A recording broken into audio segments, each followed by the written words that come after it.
বৈশাখ মাসের কয়দিন আছে? আমি মনে করলো সেদিন মহাস্থানে যে কামটা হলো, বুঝলেন, ওই বৈশাখের শেষ বৃহস্পতিবার আমি সেই রাত্রে ওয়াজ করি, আল্লাহ আজকের রাত তো মহাস্থানে সেই কাম হচ্ছে, আমি সিরাজগঞ্জে ওয়াজ করতেছি, আল্লাহ দেখ, আল্লাহ আল্লাহ তুমি গজব দেখ না আল্লাহ। হাই হাই শুনলাম কয়েক মন বলে গাঁজা খাসি রে। সুলতান বলকি মহীশ্বর পরশুরামের বিরুদ্ধে যুদ্ধ করে আল্লাহর দিন প্রতিষ্ঠা করলো, আর মহীশ্বরের পাটাগুলা যায় এখন কি করতেছে, গাঁজা খায়, গাঁজা খায়। আল্লাহ তারপর আমাদেরকে ঝড় দেয়নি, আমাদেরকে কোনো গজব দেয়নি। আজকে শুকরিয়া তান আল্লাহর ঘর মসজিদে আপনাদের কাছে রুমাল যাবে, ব্যাগ যাবে। শুকরিয়া তান যে কোনো বিপদ আপদ মুসিবত আল্লাহ দেয় না। সদকাতু তারুদ্দুল বালা, দান সদকা করলে আল্লাহ ইয়াশফাইনদাহু ইল্লা বিইজনিহি। ভাগ্য গুণে আল্লাহ আমাদেরকে সেই নবীর উম্মত হিসেবে কবুল করেছেন, খুশি না বেজার? তাহলে আমার সঙ্গে সবাই একটু বলবেন, নবী না হয়ে দুনিয়ার, না হয়ে ফেরেশতা আল্লাহর, হয়েছি উম্মত আপনার, তার তরে শুকুর। এই জায়গায় যে আমি বলি না, এটা আপনাকে মুখতে শোনার জন্যে, আপনারা করেন 1000 বার। এখন বলেন তো 1000-এর খাওয়া আছে? এই গজল যখন লেখছে তখন 1000-এর খুবই দাম আসলো। সেই সময়কার মানুষ 1000-এর উপরে হয়তো হিসাবই জানতো না, এই জন্য 1000 বার কইছে। বর্তমানে 1000-এর কোনো খাওয়া আছে? তাহলে আপনারা 1000 বার করলেন, 1000-এর উপরে কোনো হিসাব আপনারা জানেন না? কথা কয় না কেন? পিছন থেকে একজনের লাখও বার, আবার লাখের উপর জানে না। হ্যাঁ, কোটির উপর তো নাই, কোটি কোটি বলা যাবে, কিন্তু কোটির উপর আবার কি আছে? এখন মিলিয়ন বিলিয়ন টিলিয়ন এগুলো আমরা বাংলার মানুষ বুঝি না ভাই, আমরা কোটি বুঝি। তোর এখন কথা ঠিক কিনা? তারা তরে শুকুর কোটি বার। এমন একজন নবীর উম্মত হওয়াতে আমরা খুশি না বেজার? তাহলে জবান খুলে আর একবার বলি আলহামদুলিল্লাহ। এখন আসেন, যে কোরআন থেকে আপনারা তাফসির শুনবেন, যে কোরআন থেকে আপনারা তাফসির শুনবেন, আপনারা বলেন তো এই কোরআনের মধ্যে কোনো সন্দেহ আছে? নির্ভেজাল একটা কিতাব, আল্লাহ আমাদেরকে হেদায়েত স্বরূপ দান করেছে। না, রিপ্লে নেই। এটা কি আল্লাহ আমাকে দেয়নি না অন্য কেউ দিছে? আল্লাহ আমাকে কেমন একটা কিতাব দিলেন, যে কিতাবের শুরুতে আল্লাহ বললেন জালিকাল কিতাবু লা রাইবা ফি হুদাল্লিল, হুদাল্লিল। দেখেন, এই জায়গাতেই হলো শিক্ষা। কারণ কোরআন শরীফের আলোচনা শোনা আর কোরআনকে মানা দুইটাকে এক। আমাদের বাংলাদেশে ওয়াজ কম হয়, ওয়াজের সিজন পার হয়ে, এটা কিন্তু ওয়াজের সিজন না। আরে ডালও না, কিসের ডাল? বৈশাখ মাস আমার কিসের ডাল? ও হয় ভোটের সিজন, সেটা না। এই সিজনে ওয়াজ করা, আমার কয় হুজুর আগামীকাল যেখানে মাহফিল আছে আমার মান্দা, বলতে হুজুর দোয়া করুন বৃষ্টি যেন না হয়। আমি এবার বৃষ্টির জন্য সালাতুল ইস্তেসকা নামাজ পড়া হলো, সবসময় বৃষ্টির জন্য দোয়া করা হচ্ছে, আর তোমরা বলতে বৃষ্টি যেন না হয়। আমাদের মাহফিল হয়ে গেলে হোক হুজুর। তো এখন প্রত্যেক দিনই মাহফিল আছে, আর এইটা কিন্তু ওয়াজের সিজন না, এটা হলো আনসিজন। জোরেগণ কি সিজন? আনসিজন। একটু মনোযোগ দিয়ে শুনবেন, যেই কথা বোঝানোর জন্য বলতেছি।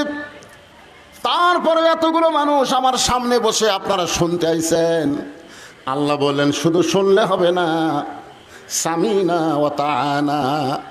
কারণ শোনার দিক দিয়ে আবু জেহেল হলো 1 নম্বর। আপনারা তো বসে আছেন, বসার ব্যবস্থা করে দিছে। আর আল্লাহ নবী যখন কোরআন তেলাওয়াত করত, আবু জেহেলের বসার কোনো চান্স নাই। নবীর সামনে দাঁড়ায় থাকে যে ওয়াজ শুনবে, কোরআন শুনবে, সেই সাহসও নাই। নবী ঘরের মধ্যে পড়ে, আর ওই অন্ধকারে আড়ে দাঁড়ায় ওয়াজ কোরআন শরীফ শোনে সারা রাত। কতটুকু? সারা রাত। সকালবেলা মিটিংয়ে গিয়ে আবু জেহেল বলতেছে, এত সুন্দর কোরআনের বাণী, রাতটা কোন দিক দিয়ে গেল আমি বুঝবারই পারিনি। সুবহানাল্লাহ কন না কেন? আবু জেহেলকে কোরআনের বিপক্ষে কছে না পক্ষে কছে? তো সুবহানাল্লাহ কন না কেন? ভালো কথাই তো বলছে যে এত সুন্দর কোরআনের বাণী, আমার রাতটা খাড়া হয়ে শুনতে শুনতে কোন দিক দিয়ে গেল আমি বুঝবারই পারিনি। এখন চিন্তা করেন, আবু জাহেলের কাছে একজন উকিল ছিল, তেলতেলা নেতা, ধরে কন কি নেতা, তেলতেলা। ওই তেলতেলার নাম হলো আবু সুফিয়ান। ও বলে, নেতা, যে কোরআন শুনতে রাত কোন দিক দিয়ে গেল বোঝা যায় না, সেই কোরআন গ্রহণ করলে অসুবিধা কি? শুনতেই যদি এত মজা লাগে, সেটা ধরলে অসুবিধা কি? একটা হলো শোনা, একটা হলো ধরা। আপনারা বলেন, আমাদের যে যুবকগুলো শুনতেছে, এদেরকে যদি এখন বলা হয় এই কোরআন শরীফটা একটু ধরো তো বাবা, ধরবার পারবে? ওরা চিন্তা করবে আমার যে শরীরের অবস্থা, ভাই এখন এটা ধরার কোনো উপায় নাই। হ্যাঁ, কোরআন শরীফ ধরবার গেলে প্রথম শর্ত হলো লা ইয়ামাসসুহু ইল্লাল মুতাহহারুন। ততক্ষণ পর্যন্ত তুমি ধরা তো দূরে কথা, কোরআন স্পর্শই করতে পারবে না যতক্ষণ তুমি পবিত্র না হবা। তাহলে কোরআন ধরতে গেলে যদি পবিত্র হওয়া লাগে, সেই কোরআন কেউ যদি গ্রহণ করে, সেই মানুষটা কত ভালো মানুষ হবে। আজকে তাফসীরুল কোরআন মাহফিলে আমাদের জানার অধিকার আছে না নাই? আমি সেই কথাগুলোই তো আপনাকে একে একে বলবো ইনশাআল্লাহ। ইতিমধ্যে একজন নেতা এসে গেছে, আর নেতা আসবে না? না, এমপি সাহেব আসবে না? আপনি শেষ?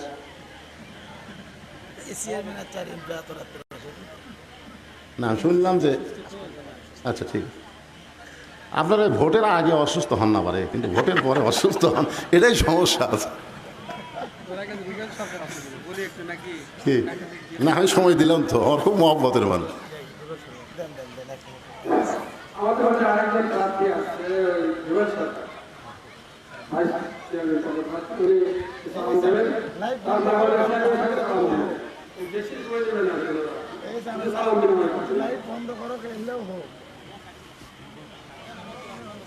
সালাম দাও, 1 মিনিট করে সালাম।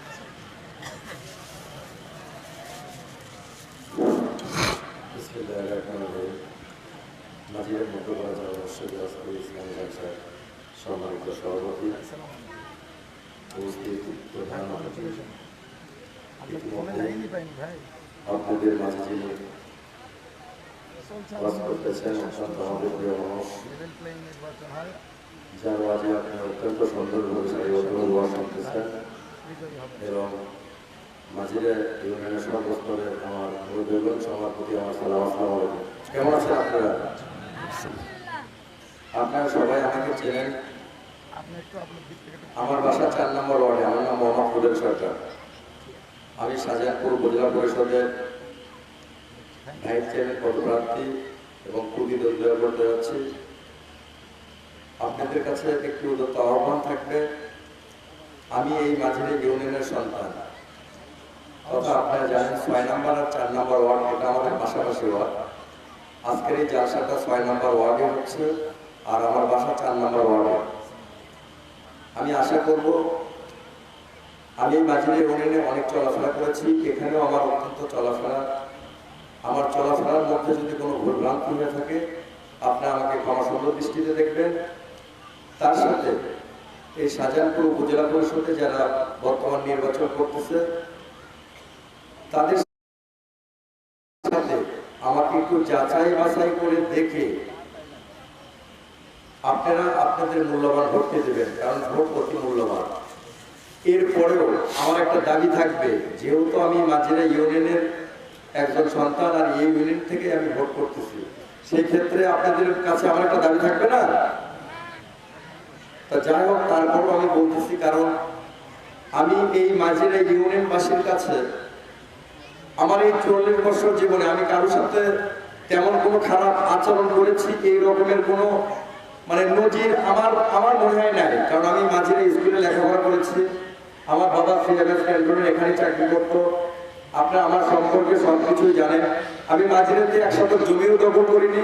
মাঝিরা স্ট্যান্ডে যদি কখনো মারামারি করতাম তাহলে সেটা আপনারাই জানতেন, কারণ মাঝিরা ইউনিয়নের লোক, মাঝিরাতেই সর্বস্তরের লোকজনের চলাফেরা। আমার যদি কখনো কোনো বেয়াদবি করে থাকি সেটা কিন্তু আপনারাই ভালো জানতেন। যাই হোক, আমার মনে হয় এই রকমের কিছু নাই। তা আপনাদের কাছে আমার একটা দায়িত্ব থাকবে, আমি যদি ভুলও করে থাকি, আমি ইউনিয়নের সন্তান, দয়া করে আগামী 29 তারিখে উপজেলা পরিষদের নির্বাচন, এই নির্বাচনে আপনাদের মূল্যবান ভোটটি আমাকে দিয়ে আমাকে জয়যুক্ত করবেন। সেই সঙ্গে আপনাদের সবার সুস্বাস্থ্য দীর্ঘায়ু কামনা করে সংক্ষিপ্ত কথা বলে এখানে শেষ করছি। আসসালামু আলাইকুম। আর আজকে এই মসজিদের উন্নয়নের জন্য আমি নগদ 5,000 টাকা দান করলাম। আসসালামু আলাইকুম। ধন্যবাদ জনাব প্রবীণ সরকারকে, অত্যন্ত সুন্দর কথা বলবেন। এ পর্যায়ে কথা বলার জন্য আহ্বান করছি শাহজাহানপুর উপজেলার বর্তমান চেয়ারম্যান সরাব হোসেন, তাকে তার কথা বলার জন্য আমি আহ্বান করছি।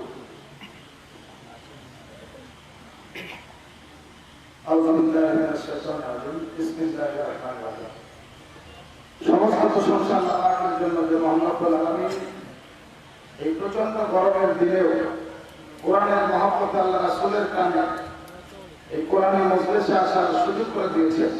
সেই মহান রবের শুকরিয়া আদায় করি, সবাই বলে আলহামদুলিল্লাহ।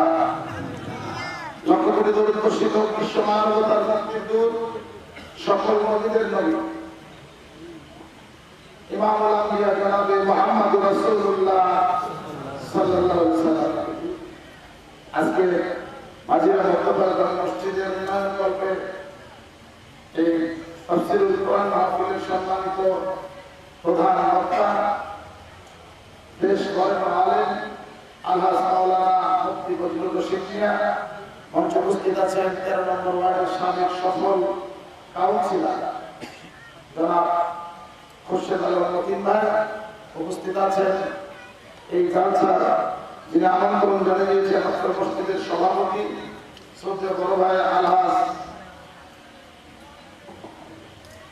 আব্দুল হালিম দুদু ভাই সহ মঞ্চে উপস্থিত নেতৃবৃন্দ, আমার সাংবাদ সভা মুসলমান ভাইরা, পর্দার আড়ালে মা বোনেরা, আসসালামু আলাইকুম ওয়া রাহমাতুল্লাহি ওয়া বারাকাতুহু। ওয়ালাইকুম আসসালাম। কেমন আছেন আপনারা?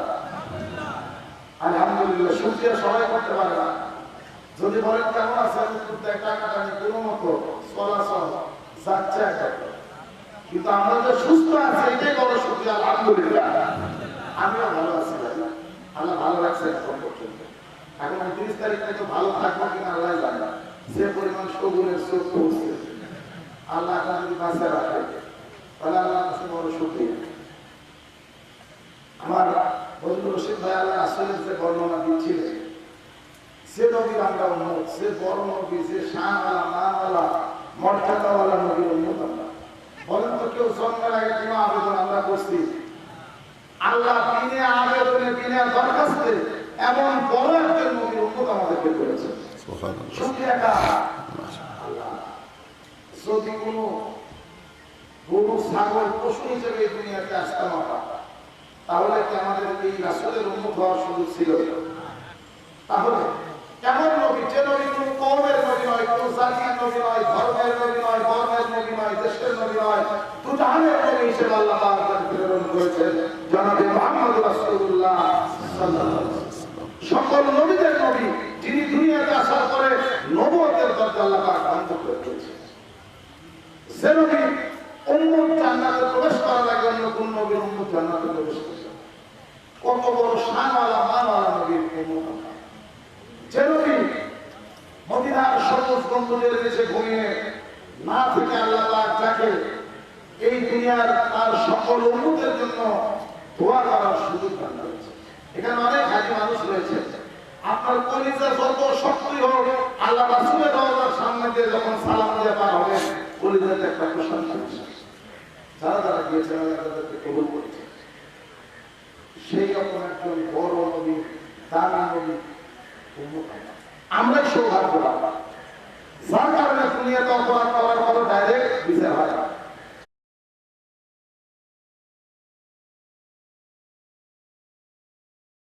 যে পরিমাণ নাফরমানি আমরা করি আল্লাহর সাথে, আল্লাহর নবী যদি আমাদের জন্য দোয়া না করতো, সেকেন্ডে সেকেন্ডে অক্সিজেন শুকরিয়া কেন্দ্র করবে। এই করোনার মধ্যে আমরা দেখছি লাখ দিয়ে যে বাতাস তার দাম না কত, সারা জীবন কিন্তু অক্সিজেনের দাম বলা হয় না। করোনার মধ্যে 2-3 ঘন্টা 5 ঘন্টা করে দিনে অক্সিজেন দিতে আসার সময় কত 1.5 লাখ টাকা দিই, বলছে কিসের বাতাসটা দিচ্ছে তাই না? তাহলে সারা জীবনে কত কম অক্সিজেন আমরা পাচ্ছি, তার দাম দেওয়ার সুযোগ আছে? হুজুররা রেগুলার ওয়াজ করে, কিয়ামতের দিন কেউ কারো না। বদরুল রশিদ ভাই ওয়াজ আমার কাছে আছে, বাবা সড়ক সিংদিনে সড়ক মা সিংদিনে কেউ কারো না। বাড়িতে মনে হয় কি করে বিশ্বাসই করে না। করোনার মধ্যে দেখে গেছে বহু দূরের কথা, বাপের লাশ ছোঁয়া যাচ্ছে, শরীরে অসুখ করতে লাগাতে বাইরে চলে গেছে, জানার অত্যন্ত যায় না। দুই চারটে জানাজা যায় দেখছি, লাখ বান্ধে চোখ বান্ধে হুজুর বন্ধু ভয় লাগে এসেছে। আমরা ইসলামী ফাউন্ডেশন হুজুর করে ট্রেনিং করাচ্ছি, হুজুর এই ভাষার জন্য জানো না ট্রেনিং করাচ্ছি। করোনা এসে দেখে দিচ্ছে যে যা ওয়াজ করে তার সাথে মিলে আল্লাহ তাকে একটু নমুনাগুলো দেখায় যে কিয়ামত তো অনেক দূর, দুনিয়াতে আমি দেখিয়ে দিলাম বিপদ আসলে কেউ কেউ নয় আল্লাহ ছাড়া। ঠিক কিনা বলেন? এই জন্য একমাত্র গোলামিরা আল্লাহ, ক্ষমতা কার জন্য? আল্লাহর জন্য। টাকার পরি ক্ষমতার কোনো দাম থাকবে না। দুই একজন মানুষের যদি প্যারালাইজ থাকে দেখবেন হাত খালি চলে চলে না, ওই যেন বলো তো আর হবে না, একটু করে হাতটা হবে না, আল্লাহ হুকুম চলে গেছে, হাতটা কাজ করে। এই জন্য ক্ষমতা, টাকা করি, যত কিছু আছে সব কিছু আল্লাহ কেড়ে নিলে সব শেষ। আমরা সে আল্লাহর গোলামি করবো, তাবেদারি করবো। আল্লাহ আমাদেরকে কবুল করে। ভাইদের মধ্যে ঢাল সেজনের ওয়াজ ঠিকই আছে, কিন্তু অন্তরে যে পরিমাণ কালিমা লাগে মাঝে মাঝে যদি ভাই এসে চিকিৎসা না দেন, ওটা তো পয়লা লাগে। কাপড়টাও ধুলে ময়লা যায়, অন্তরের ময়লা ডাক্তার তো আপনারা, চিকিৎসা তো আপনাদের নিতে হবে।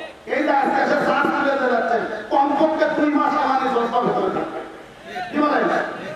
মানুষের ইমান ওটা নামা করে পরিবেশের উপর। ইসলামী ব্যবসায় একরকম, স্বাস্থ্য মানে একরকম, বেরি খাবার গেলে একরকম।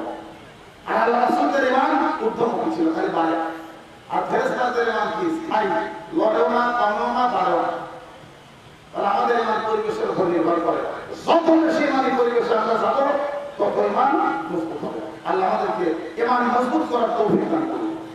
আর এই যে মসজিদ উন্নয়ন করতে চাচ্ছা, মসজিদের আল্লাহ উন্নয়ন করুক, সেই সাথে আমাদের ইমানের আল্লাহ উন্নয়ন করুন। আল্লাহ কবুল করুন।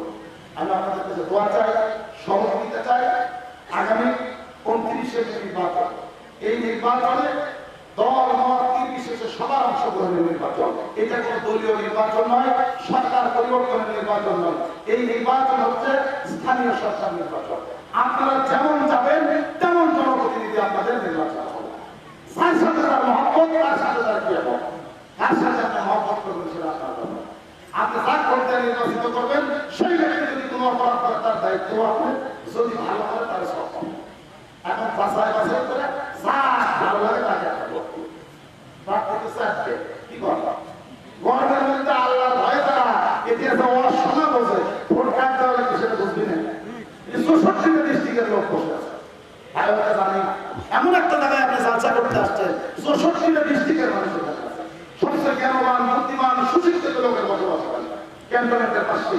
সব ডিস্ট্রিক্টের যারা কেরিগুড়ি চাকরি করতে আসছেন, এই এলাকায় এসে বসবাস করতেছেন, সমস্ত শিক্ষিত লোকের বসবাস।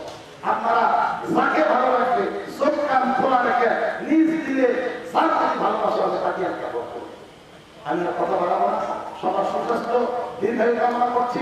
সেই সঙ্গে 5 বছরে যাদের সঙ্গে দেখা করতে পারিনি, যাদের সঙ্গে কথা বলতে পারিনি, যারা আমার কাছে হয়তো জাননি, তাদের কাছে ক্ষমা চাচ্ছি। কিয়ামতের দিন যেন দাবিদার হবেন না যে আমি তো চাই না তুমি ভোট পাবার আসলে। আমরা যারা নির্বাচনে দাঁড়াই তাদের তো বারবার আমাদের কাছে আসা। এই জন্য ক্ষমা করবেন এবং আমার জন্য দোয়া করবেন। আল্লাহ যদি হায়াত রাখে তাহলে যেন ইজ্জত আল্লাহ, সম্মান আল্লাহ জিন্দেগি দান করে। আর হায়াত যদি ঘুরে যায় আল্লাহ যেন ঈমান আমলের কবর দান করবেন। আসসালামু আলাইকুম ওয়া রাহমাতুল্লাহি ওয়া বারাকাতুহু।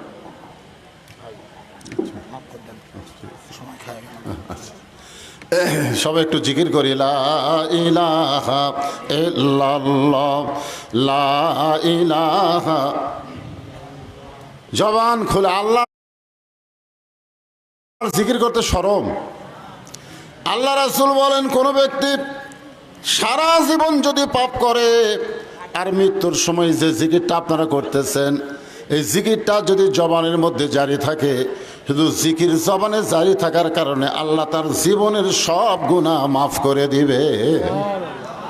দেখছেন কোন দিকে টাকা আছে? হায় রে হায়, আমি যে কথাটা বললাম এটা গুরুত্ব দিয়ে শুনলো না, সুবহানাল্লাহটাও করলো না। আচ্ছা, বসে থাকবেন কোরআনের মাহফিলে দেহ নিয়ে আর মন থাকবে আর এক জায়গায়। এই যে একটা গান নাই, একজন মানুষ হইয়া তুমি কয়জনকে বিলাও মন।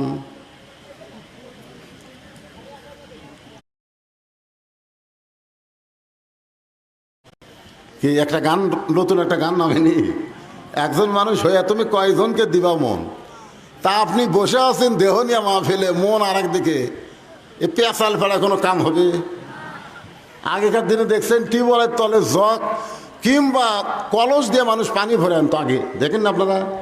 ওই কলস থুয়ে থুয়ে জায়গাতে এমন ক্ষয় হতো যে কলস থুলি দেখবেন আটকে যেত, মানে ক্ষয়ের মধ্যে থাকতো। কিন্তু একটা লোক কলস রাখছে, মুখটা টিউবওয়েলের মুখে বরাবর রাখেনি, কলস ঠিকই আছে কিন্তু মুখ একটু বেঁকা করে তুলছে। ওই সমানে পানির চাপ দেয়, কলসের গাও ধুয়া যায় কিন্তু ভিতরে ঢোকে না। তার মানে কি বুঝতেছেন? মুখে মুখে লেভেল হওয়া লাগবে, জোরে কারণ ঠিক কিনা বলেন? আমার কথা আপনাদের মন একেবারে অ্যাডজাস্ট না হলে কাম হবে না।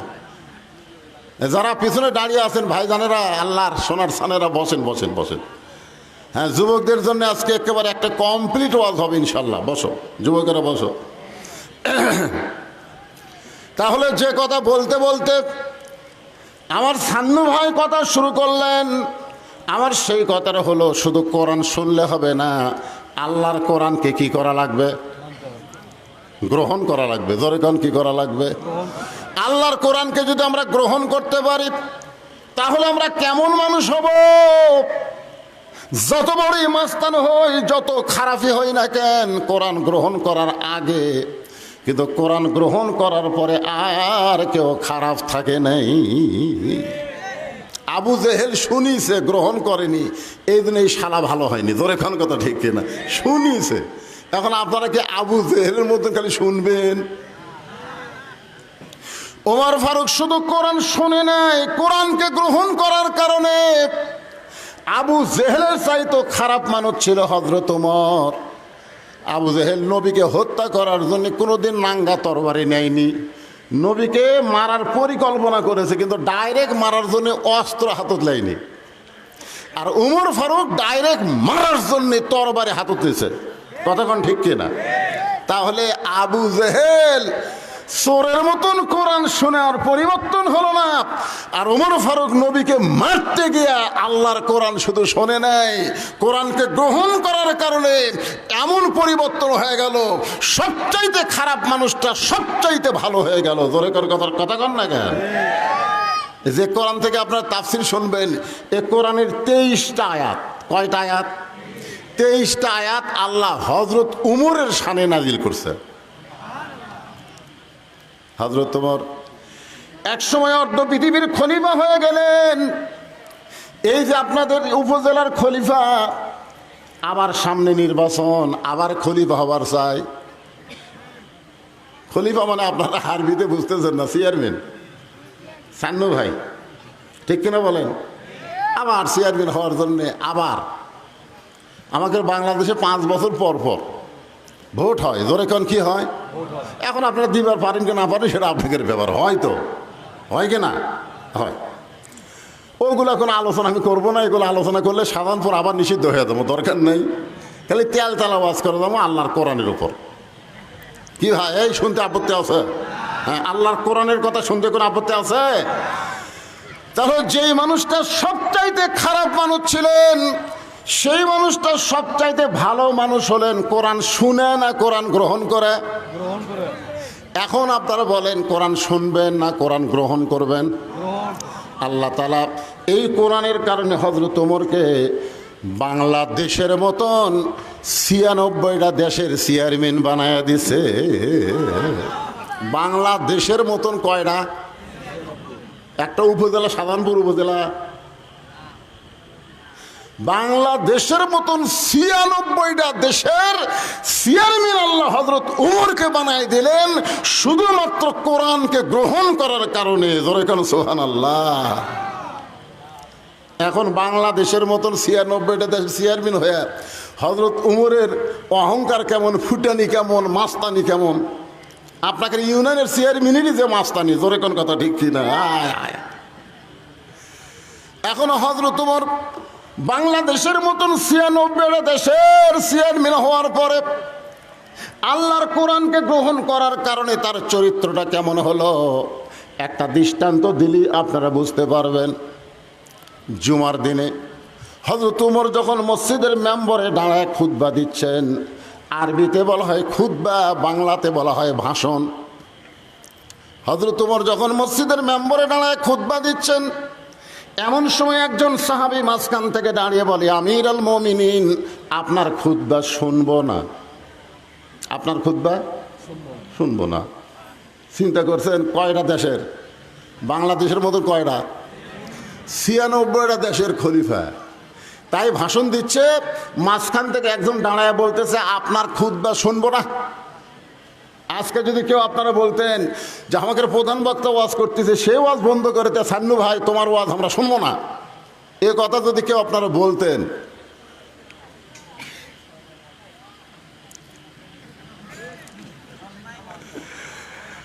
হযরত ওমরকে বলতেছে আপনার বক্তব্য খুতবা আমরা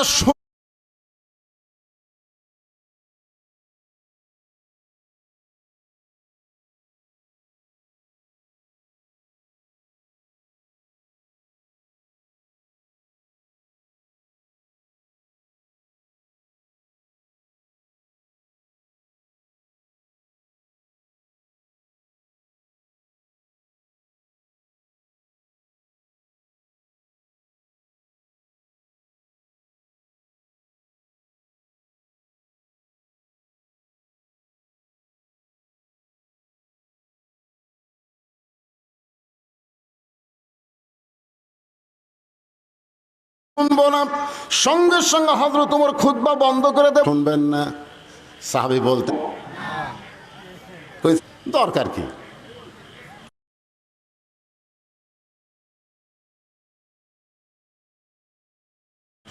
ওমর ফারুক চোখের ব্যাপারে খুতবা দিচ্ছেন, এই জুব্বা কোথায় পাইলেন, কেমনে লম্বা হলো, না বলা পর্যন্ত আপনার ওয়াজ শুনবো না। এমন সময় আব্দুল্লাহ ইবনে ওমর, ওমর ফারুকের ছেলে, 6 লক্ষ হাদিসের হাফেজ এবং 30 পারা কোরআনের হাফেজ। নেতার বেটা কি? নেতার বেটা হলো 6 লক্ষ হাদিসের হাফেজ, 30 পারা কোরআনের হাফেজ। আজকে বাংলাদেশের নেতাকে বেটারা কি? কোরআনের হাফেজ, হাদিসের হাফেজ।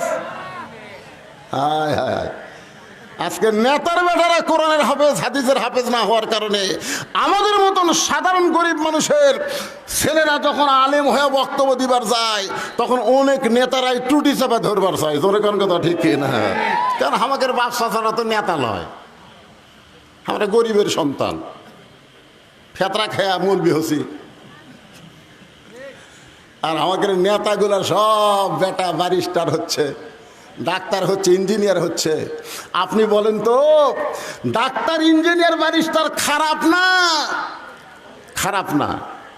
কিন্তু আপনি বলেন তো, দেহের অঙ্গ প্রত্যঙ্গ যাই থাক না কেন, সেই অঙ্গ প্রত্যঙ্গের দাম বেশি না রুহুর দাম বেশি? আপনি বলেন তো, আপনার হাত আছে, পা আছে, চোখ আছে, সবই আছে, কিন্তু রুহু নেই। আছে, দাম আছে। তার মানে কি হলো, বাংলা, ইংরেজি, অঙ্ক, বিজ্ঞান এগুলো সব দেহের অঙ্গ প্রত্যঙ্গ, আর কোরআন হলো রুহু। জোরে কোন কথা ঠিক না? যার ভিতরে কোরআনের শিক্ষা নেই ও উজার ঘর। আজকে কোরআনের শিক্ষা না থাকার কারণে আমাদের মাস্তানি, আমাদের গুন্ডামি, আমাদের অহংকার বৃদ্ধি পাচ্ছে। জোরে কোন কথা ঠিক না?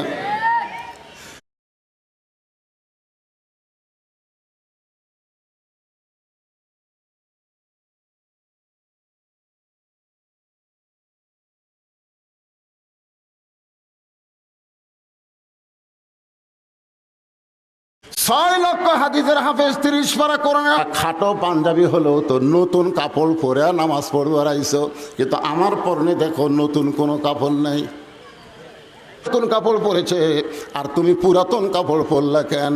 আব্দুল্লাহ বলতেছে, আমি যদি নতুন কাপড় পরতাম তাহলে আমার বাবার জুব্বা লম্বা হতো না। আমি যদি নতুন কাপড় পরে আসতাম তাহলে আমার বাবার জুব্বা লম্বা হতো না। রে নবীর সাহাবীরা, তোমরা সবাই রাতের বেলা ঘুম পাড়ো, তোমরা সবাই রাতের বেলা ঘুম পাড়ো, কিন্তু আমার বাবাকে তোমরা এমন একটা দায়িত্ব দিছ, আমার বাবা রাতের বেলাও ঘুমাই না। যতদিন হযরত উমর খলিফা হন নাই ততদিন রাত্রে লাখ টাকা ঘুম পাচ্ছে, কিন্তু যেদিন থেকে খলিফার দায়িত্ব পাইছেন সেদিন থেকে আর ঘুম আছে। আব্দুল্লাহ বলে, একদিন গভীর রাত্রে ঘুম থেকে চেতন পায় দেখি আমার মা দরজার কাছে দাঁড়িয়ে আছে। আমি বুঝি না, আমি মাকে বললাম, মা আপনি না ঘুমায় দরজার কাছে দাঁড়ায় আছেন কেন? আমার মা চোখের পানি নিয়ে বলতেছে, তোমার বাবা যখন খেলাফতের দায়িত্ব পাইছে তখন থেকে সবাই যখন ঘুমায় আর তোমার বাবা চুপি চুপি মানুষের সুখ কষ্ট দেখে। সুবহানাল্লাহ, আসতে করলেন কেবারে।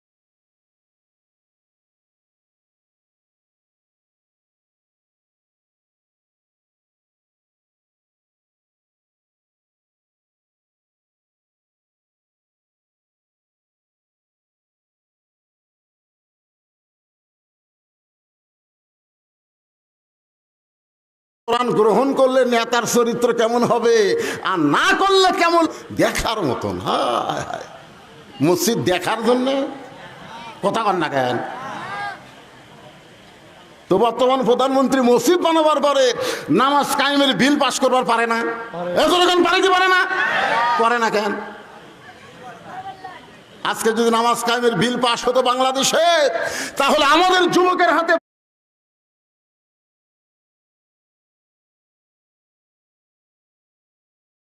5G 6G মোবাইল থাকলেও কোনো টেনশন করা লাগতো না, কারণ তারা অশ্লীল ভিডিও দেখবার গেলে নামাজ পড়ার কারণে তার ঈমান বলে দিত, তোর কেউ না দেখলো তোকে আল্লাহ দেখতেছে। তোর কোন কথা ঠিক না? কারণ আল্লাহ কোরআনে বলেছেন, ইন্নাস সালাতা তানহানিল ফাহশাই ওয়াল মুনকার, একমাত্র নামাজই পারে মানুষকে যাবতীয় খারাপি থেকে বাঁচায়া দিতে। খালি বুড়াগুলো সব নামাজ পড়ে, জোয়ানগুলো পড়ে না। জোয়ানগুলো পড়ে খালি জুম্মার দিন সবার শেষে আগে যায়। জোরে কোন ঠিক কি না? আসার সময় পুরানা স্যান্ডেল, যাওয়ার সময় নতুন স্যান্ডেল। ধরা পড়লে কয় বদল হচ্ছে ভাই। আল্লাহ কয়, জুয়ান রে, যেই বয়সে তোমাকে 5 ওয়াক্ত নামাজ জামাতে পড়া লাগবে সেই বয়সে তুমি ফাঁকি মারতেছ, আর যখন তোমার চামড়া ঢিল হবে তুমি রুকু সাজদা ঠিক মতো করবার পারবা না, ওই সময় সিয়াল্লে মসজিদে বসে থাকা নামাজ পড়বা, তোমার নামাজ আল্লাহ লাগবে না। জোরে কোন কথা কন না কেন? যখন হচ্ছে চামড়া ঢিল তখন মারছে মিল, এখন যখন চামড়া টাইট তখন খালি কোনো মতে খালি 2 ঢিল মেরে মারি তো। হাসরের ময়দান আল্লাহ কি বলবে?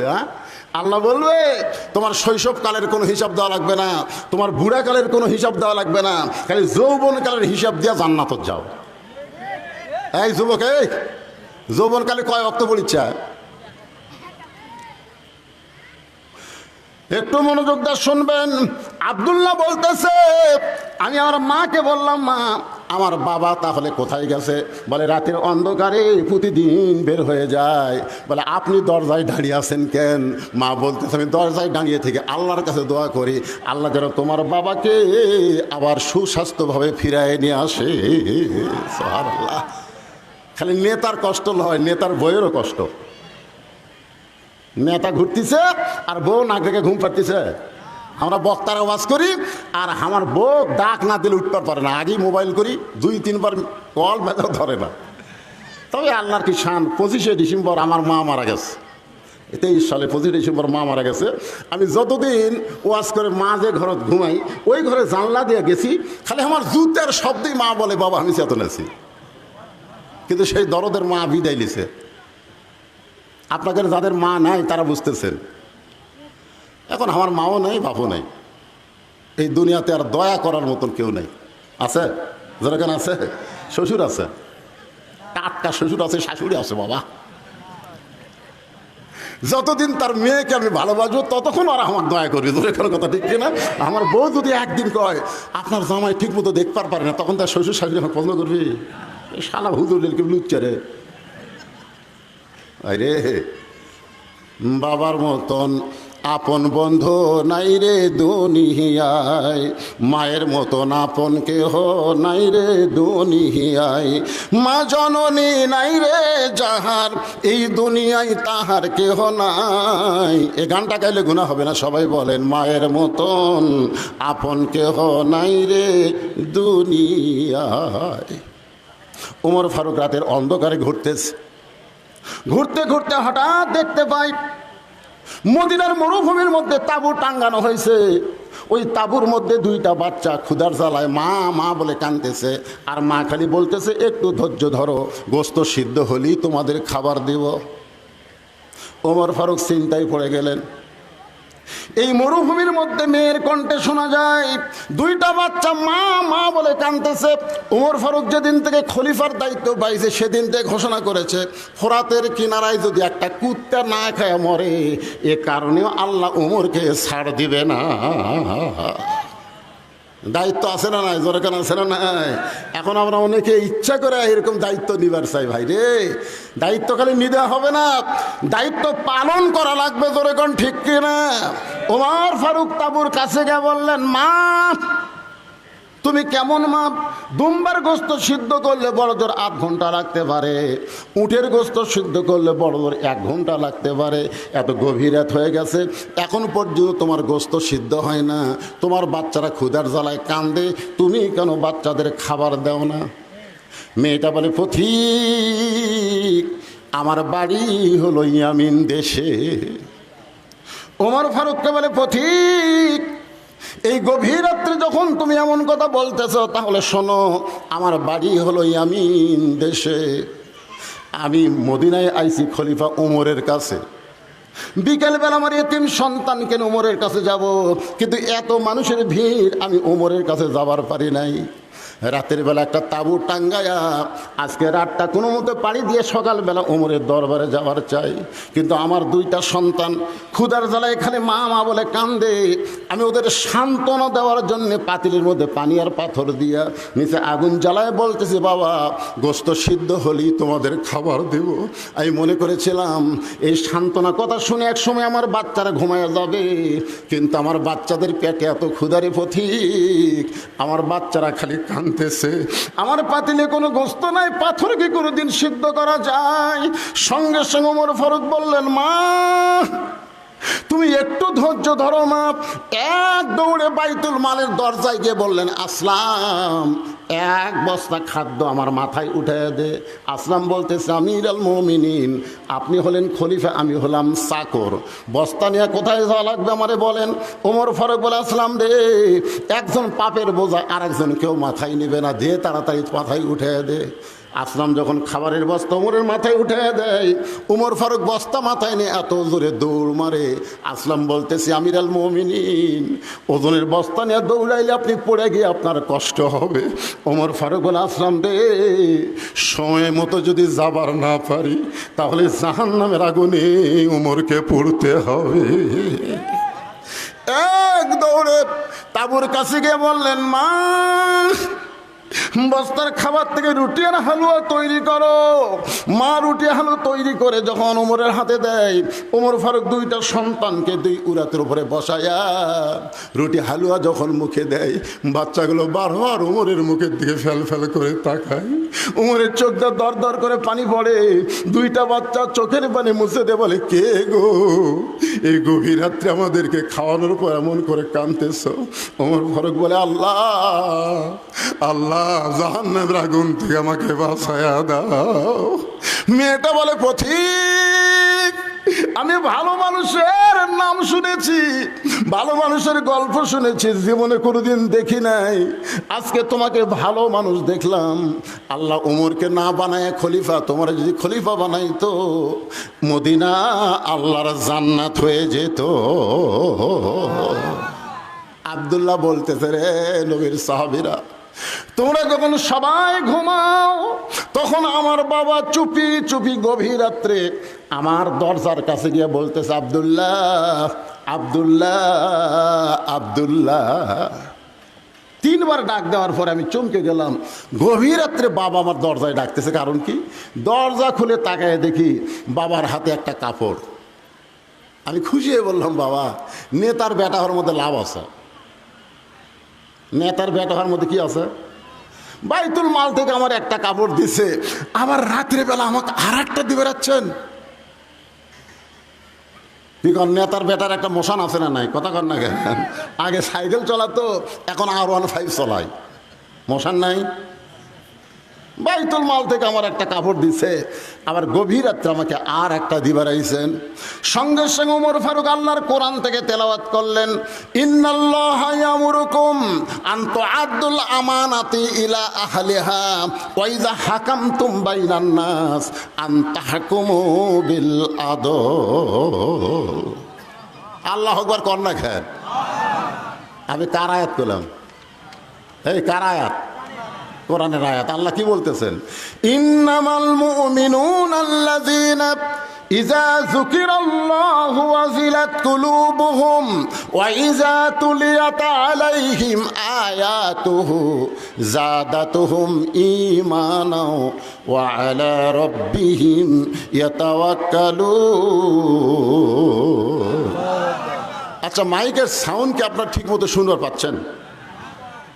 হ্যাঁ না? আপনাকে আমি তো বহু ওয়াজ করছি, ওয়াজের বয়স আমার 39 বছর। ওয়াজ করে করে আমি অভিজ্ঞ হয়ে গেছি। তো আপনাকে যেরকম আমার কথার রিপ্লে আসার কথা, তা আসতেছে না। আমার কথাকে ঠিক মতো বুঝবার পারতেছেন না? কথা কয় না রে, যাচ্ছে 2 সামনে মাথা ধোকায় না কি ভাই, বোঝা যাচ্ছে না? এই যে এই মুরব্বী যে আলের উপর বসে আছে নাকি, আমি দেখি ওই দিক তাকা আছে। কেরে বক্তা যদিও কালো হয়, চেয়ারের দিকে তাকায় থাকলে বোঝেন বা না বোঝেন, আল্লাহ সগীরও কেন মাফ করে দিবে।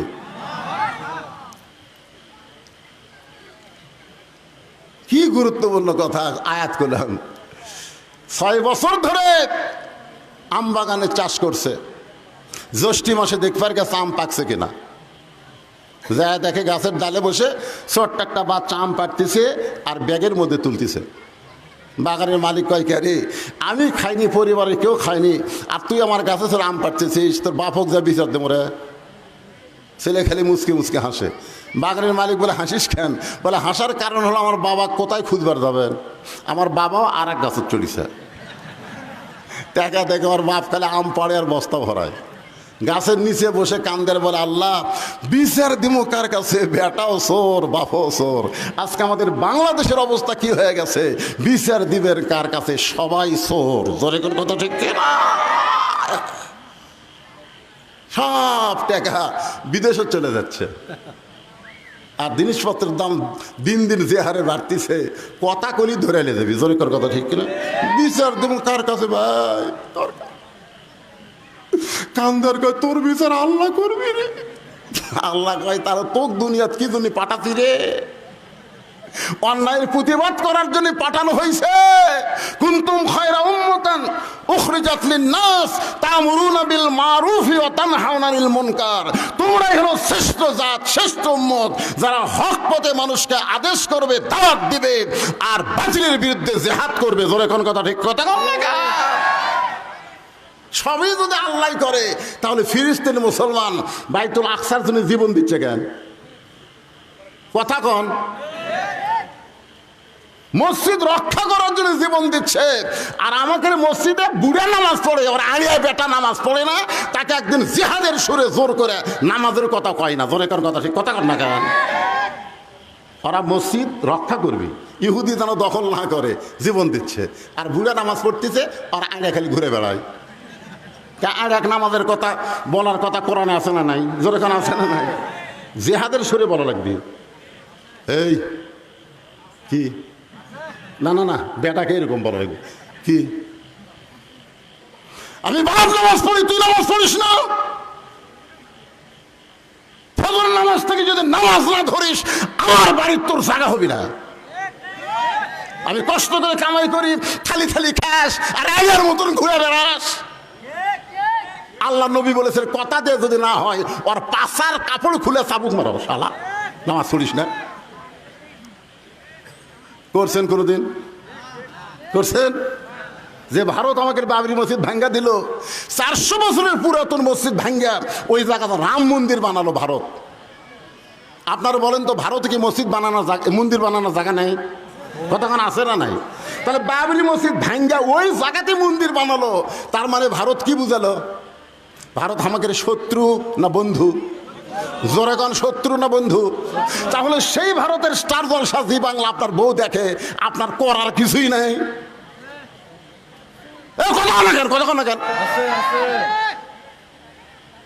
আপনি মুসলমানের বাচ্চা, আপনার ঘরে ভারতের চ্যানেল চলার কারণে হিন্দু করে পূজার মধ্যে হরি হরি লোলো বাসতেছে, আপনার করার কিছু নাই। খালি সরকারের বিরুদ্ধে যুদ্ধ করে না, বেটার বিরুদ্ধে বইয়ের বিরুদ্ধে। আপনার একটা মেয়ে আছে 17 বছরের, হাইল পরে পরিমণির মতন ঘুরে বেড়ায়, আপনার করার কিছু নাই। কি করেন?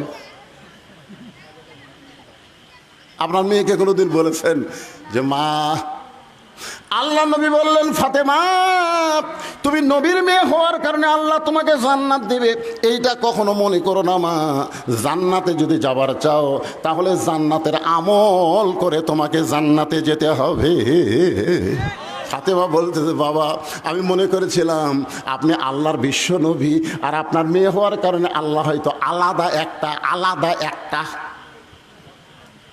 কি আলাদা একটা সুযোগ। দেখেন নবীর মেয়ে বলতেছে আপনি বিশ্ব নবী আর আপনার আমি মেয়ে, আল্লাহ আমাকে আলাদা একটা সুযোগ দিবি না? আল্লাহ রাসূল বলেন ফাতেমা জান্নাতে যদি যাবার চাও জান্নাতের আমল করে জান্নাতে যেতে হবে। ফাতেমা বললেন বাবা তাহলে জান্নাতের আমল কি?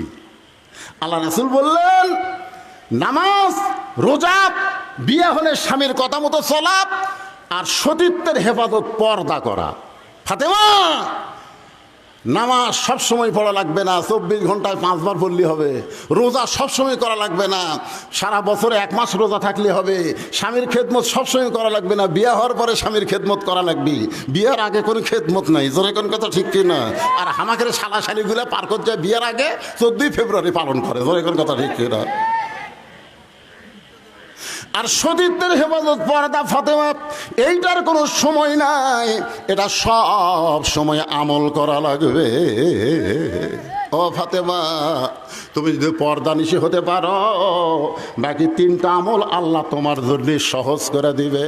তুমি যদি পর্দা নিশি হবার পরও বাকি 3টা আমল তোমার জন্য আল্লাহ সহজ করে দিবে। ফাতেমা বললেন বাবা তাহলে এই মুহূর্তে আমি পর্দার মধ্যে ঢুকে গেলাম। আপনি বলেন তো পর্দার মধ্যে যদি মোস্তাকের বউ থাকতো তাহলে বাংলাদেশের কোনো সাংবাদিক কেউ ধরতো? এই যে বুড়া মোস্তাকদের চেংড়ি বিয়ে করছে, কথা কর না কেন? একটা বুড়া মোস্তাক বিয়ে করেনি, চেংড়ি। ওই চেংড়ি যদি বোরকার মধ্যে রাখতো, সবসময় পর্দার মধ্যে রাখতো, তাহলে সাংবাদিক যেত? পর্দার মধ্যে বুড়ি না ছুড়ি কেমনি বুঝবি?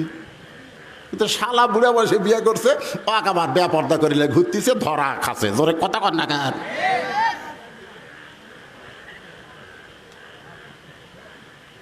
মেয়ে মানুষেরা পর্দার মধ্যে থাকতে হবে। হুকুমকার যখন হুকুমকার অকরনা ফি বুয়ুতিকুন্না ওয়ালা তাবাররাজনা তাবাররুজাল জাহিলিয়াতিল উলা। আব্দুল্লাহ বলতেছে রে নবীর সাহাবীরা, আমার বাবা রাগ করে বলতেছে আব্দুল্লাহ একটা কাপড় বাইতুল মাল থেকে পাইছিস, আর একটা কাপড় আমি তোমাকে দিবার আইছি, এই বিশ্বাস তোমার কেমনে হইল? আব্দুল্লাহ বলে বাবা তাহলে গভীর রাত্রে এই কাপড় নিয়ে দাঁড়ানোর কারণ কি? ওমর ফারুক বলে বেটা রে এই কাপড় আমার ভাগে পড়ছে বাবা, এই কাপড় পরে আমি যদি আগামীকাল খুতবা দেই, এত ছোট কাপড় পরে খুতবা কেমনে দেব? এই গভীর রাত্রে তোর কাছে আইছি বাজান, আমি দুনিয়ার কারো কাছে যাবার পারবো না, তোর কাছে বলতেছি তোর কাপড়টা একটু আমাকে দান করে দে বাবা। তোর কাপড় আমার কাপড় একত্র করে আমি একটা লম্বা জুব্বা বানায়া সেই জুব্বা পরে খুতবা দেবার চাই। আব্দুল্লাহ বলে আমার নতুন কাপড়টুকু আমার বাবাকে দান করার কারণে বাবার কাপড় আমার কাপড় একত্র করে বাবা লম্বা জুব্বা বানায়া খুতবা দেয়। এখন বলো খুতবা শোনা যায় কি না যায়? সমস্ত সাহাবীরা চিল্লায় বলতেছে, আল্লাহর কোরআনকে গ্রহণ করলে, কোরআন অনুযায়ী আমল করলে এমন নেতাই মানুষ পেয়ে যায়। কেমন নেতা? আমরা যারা ওয়াজ শুনতেছি, আমরা আল্লাহর কোরআনকে গ্রহণ করলে আল্লাহ আমাদের ভাগ্যে ভালো নেতা দিবে। কথা কন না, কথা কন না কেন? এইভাবে মরে দেখেন। আল্লাহ বলেছে মুসলমানের ঘরে খালি জন্ম নিলেই হবে না, লা তামুতুন্না ইল্লা ওয়া আনতুম মুসলিমুন। যতক্ষণ মুসলমান না হবি ততক্ষণ মরিস না। জোরে কোন কথা ঠিক কিনা? মুসলমান হয়ে যদি মরতে চাই তাহলে আল্লাহর কোরআনকে গ্রহণ করার দরকার আছে না নাই? আমার মায়েরা অনেকেই পর্দার অন্তরে বসে আছেন। আমি আমার মায়েদের জন্য সামান্য ওয়াজ করার পরে আবার ফিরে আসতেছি। আল্লাহর প্রশংসা করার কারণ হলো যে কোরআন থেকে আপনার তাফসির শুনবেন। যে আয়াতটা আপনাদের সামনে আমি তেলাওয়াত করেছি, এই আয়াতের উপর একটু তাফসির করব, শুনবেন না ভাই? আয়াতটা কি? যারা আলেম ওলামা তারা বুঝতেছেন। আমি আয়াতটা আর একবার পড়ি, আপনারা একটু শোনেন, শুনলেও সওয়াব আছে। আছে না নাই? ওয়াইজা কুরিয়াল কোরআন ফাস্তামিউ লাহু আনসিতু লাআল্লাকুম তুরহামুন। এমন একটা কিতাব আল্লাহর যেটা শুনলেও সওয়াব।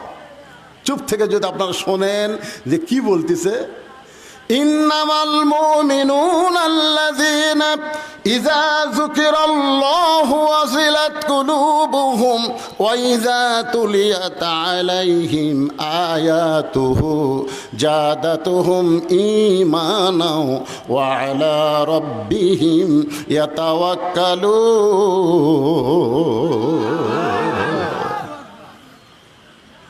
এমনভাবে ফাতেমা পর্দার মধ্যে ঢুকে গেল, এমনভাবে। আসরের নামাজ পড়ে, জোহরের নামাজ পড়ে আল্লাহ রাসূল ফাতেমার বাড়িতে গেছে। কার বাড়ির? দরজার ডাকতেছে, ফাতেমা। ফাতেমা দৌড়ে এসে দরজা কানতেছে। রাসূল বলে, ফাতেমা দরজা খুলে দাও। ফাতেমা বলে, বাবা আমি এখন পর্দার ভিতরে নাই, মানে আমার শরীরে এমন একটা কাপড় আছে যে কাপড়টা পুরো শরীর ঢাকতে পারেনি, আমি পর্দার ভিতরে নাই, এই জন্য আপনার জন্য দরজা খোলা যাবে না।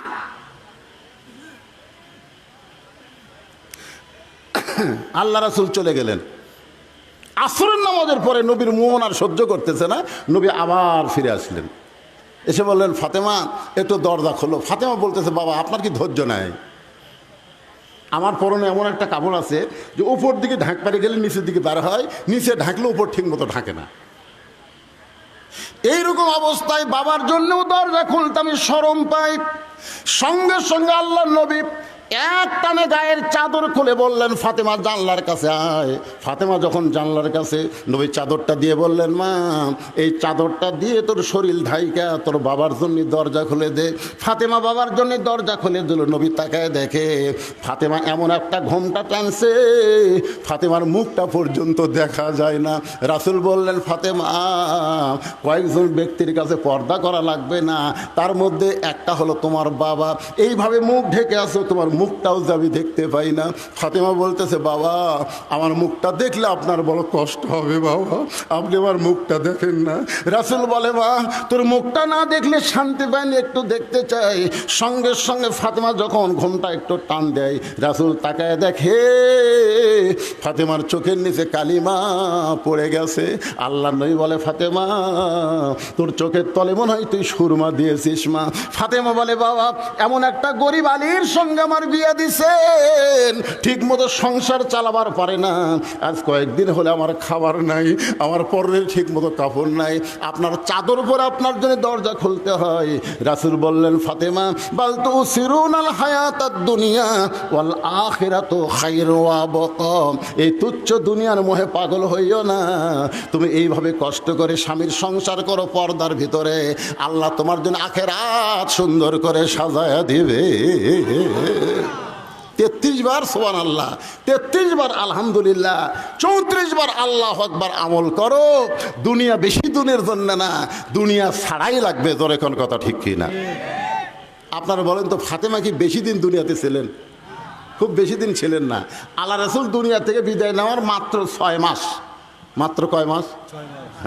রাসূল যখন দুনিয়া থেকে চলে যাবেন তখন ফাতেমা এত কান্দে, কান্না থেকে আল্লাহ নবী বলেন, মা তুই এরকম কান্দিস কেন? ফাতেমা বলে, বাবা আপনি দুনিয়া থেকে চলে গেলে আমার কি হবে, আমার কি হবে বাবা? আল্লাহ রাসূল বলেন, তোর কানটা আমার মুখের কাছে দে। যেই কানটা মুখের কাছে দেয়, রাসূল বলেন, ফাতেমা আমি দুনিয়া থেকে বিদায় নেওয়ার পর সর্বপ্রথম আমার আত্মীয়র ভিতরে, আপনজনের ভিতরে তোর সঙ্গেই আমার দেখা হবে। ফাতেমার সেই হাসি। মা আয়েশা খালি বারবার বলে যে আল্লাহর নবী আপনাকে কি বলল, আপনি যে কান্দা কান্দিয়েছিলেন কি বলল, এইটা শোনার পর আপনি হাসলেন। ফাতেমা বললেন, গোপন কথা, এটা আপনাকে বলা যাবে না। রাসূল দুনিয়া থেকে যাওয়ার 6 মাস পরে গভীর রাত্রে ফাতেমা হযরত আলীকে বুকের মধ্যে নিয়ে বলে, স্বামী গো, আল্লাহ পাক আমার দোয়া কবুল করছে। সুবহানাল্লাহ বলেন। তা আলী বলতেছে, দোয়া যদি কবুল করে তো কান্দো কেন? আপনারা বলেন তো, দোয়া কবুল হওয়া কি কান্দা না খুশি? কথা কন, খুশি না কান্দা?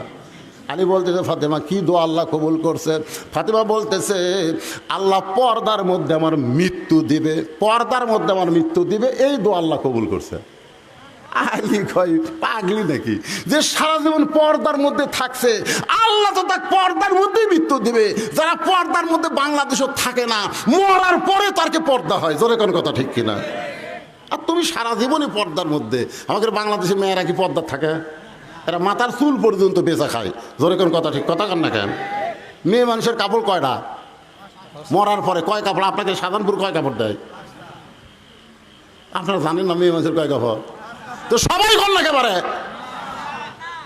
পুরুষের মতোই 3 কাপড়, আর 2 কাপড় 2 জায়গার জন্য আলাদা। একটা হলো মাথা বান, একটা হলো সিনা বান। আমার কথা বুঝলেন? মেয়ে মানুষের 2টা জিনিস মানুষের খুব লোভ ধরে, একটা হলো বুক আর একটা হলো মাথার চুল। আর সেই চুল এরা বেচা খায়। আছে না নাই? মেয়ে মানুষের যে চুল বেচা, আপনারা জানেন? আপনার বউ যে চুল বেচা খায়, আপনি জানেন? তারপরে খাটনি 5 কাপড় দিয়ে থুয়ে আবার খাটনি চাদর দিয়ে ঢাকছে। সবাই বলতেছে মেয়ে মানুষ মরে গেলে লাশ দেখা জায়েজ নাই। কে রে, মরা লাশ দেখা জায়েজ নাই না জেতা দেখা জায়েজ নাই? আপনারা বলেন তো, মেয়ে মানুষের জেতা দেখা জায়েজ নাই না মরা দেখা জায়েজ নাই? তো দেখ, জেতা দেখা জায়েজ নাই ফতুয়া কেউ দেয় না। 5 কাপড় দেওয়ার পরে আবার খাটনি ঢাকা তো চাদর দিয়ে ফেরেশতা এসে ঘুরতেছে আর বলতেছে, আল্লাহ এই মেয়ে যখন বাঁচাইছিল সাধারণপুর মধ্যপাড়ার সবাই অক্সিনে ওই ভোটর ডালা ছিল। আল্লাহ, ভোটর ডালা ছিল। ধরে করে কার ডালা ছিল? আমাকে লাগে এক মেয়ে মানুষ ভোটর ডালা, ভাই যত মরদ মানুষ দেখে দৌড়ে হাত ধরা খায়, ভাই ভোটটা আমাকে দেওয়াই লাগবে, হাত চাটাইলে বলতে ভোটটা কিন্তু আমাকে দেওয়াই লাগবে। ভাই আমি মেয়ে মানুষ দেখাই জিকে এলে প্রেম যায়, সেরকম আমি চলে যাচ্ছি, তো আমাকে ধরবি। মারছি তো যাওয়া স্বামী কইলাম, কে রে ভাই তোমার বউ যদি মরে তুমি কয় কাপড় দিবে? তাই হুজুর আমার বউ ভোটরটা আছে, আপনি মরার কথা বলতেছেন। আরে পাগলা, একদিন তো মরবি। কি কোন একদিন মরবি না? তো মরে গেলে কয় কাপড় দিবে? তো মেয়ে মানুষকে সবাই 5 কাপড় দেয়, আর বউকে 5 কাপড় দেবো। আমি গেলে 5 কাপড় মরার পরে দিবে। এখন যে জাত তার হাত ধরতেছে আর ভোট চাচ্ছে, 5 কাপড়কে 5 কোটি কাপড় দিলেও তোর কাম হবি না। কথা কন না কেন ভাই, কথা কন। তো ফেরেশতারা বলতেছে, আল্লাহ 5 কাপড় দিয়ে আবার লাশটাও চাদর দিয়ে ঢাকা রাখছে। এই মেয়েটা মাজরা মধ্যপাড়ার সবাই চেনে, প্রত্যেক বাড়ির সবাই চেনে। মরার পরে এমন পর্দা করার কারণ কি? আল্লাহ বলতেছে, দেশের নাম বাংলাদেশ রে, ওই দেশের মেয়েরা বাঁচলে না মানলেও মরার পরে পর্দা করে রে। আপনারা বলেন তো, মেয়ে মানুষ মরার পরে পর্দা না জীবিত অবস্থায় পর্দা? জীবিত অবস্থায়। আমার মায়েরা যারা ওয়াজ শুনতেছেন, মা মরার পরে 5 কাপড়কে 50 কাপড় দিয়েও কাম হবে না, যেত অবস্থায় যদি পর্দা না করেন। আর এই পর্দাটা করা লাগবে কখন? দাদি না লাতনি? আমাকে এলাকাত কোনটা বেশি করে? দাদি না করে না বেশি? দাদি কয় মরা লাগবি ভাই, মরা লাগবি ভাই। মানে বুড়ি হাসে ওই দিতে বোরকা গাওয়াতে, একটা বুড়াও পর্যন্ত বুড়ির দিকে তাকে না, আর সেই বুড়ি বোরকা গাও দিছে। একটা যুবতীর দিকে কিন্তু একটা বুড়াও সুযোগ পেলে তাকায়। তাকায় না ভাই? তাকায় না? তাকায়, বুড়াও তাকায়। কারণ যুবতী সবার চোখতি পড়ে। 50 বছর আমের গাছের গোড়ার বেড়া দিচ্ছে। কে ভাই বেড়া কেন দিচ্ছেন? গরু ছাগল যদি খায় ভাই, সতর্ক থাকা ভালো। আপনারা বলেন তো, 50 বছর আমের গাছের দিকে গরু ছাগল ঘৃণা করে তাকাবি, আর সেরাত মারতেছে বেড়া। সবাই বলতে বেড়াতে দিবার চাচ্ছে লক লকা পাতা বাড়াছে ওর গাছ গাঁত বেড়াতে যাক। আমি বলতেছি বুড়ি দাদি নানির জন্য বোরকা পরা লাগবে না, যুবতীর জন্য বোরকা পরা লাগবে। জোরে কোন কথা ঠিক কি না? আজকে আবার মায়ের একটু মনোযোগ দিয়ে শুনবেন।